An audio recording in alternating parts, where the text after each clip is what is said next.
rain and floods. Downpour backs up traffic for miles in Kingston. Good evening and welcome to Primetime News on air and online at onespotmedia.com. I'm Doreen Samuels.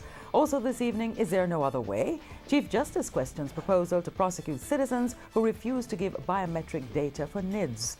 On the way to independence, bill tabled to free the Bank of Jamaica from government influence.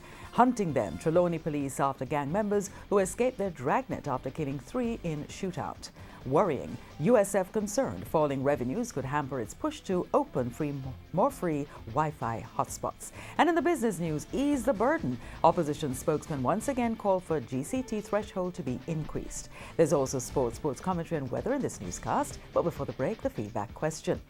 This evening we're asking, what is your view on the section of the NIDS bill which requires citizens to give biometric data such as fingerprints or retina scan or face prosecution?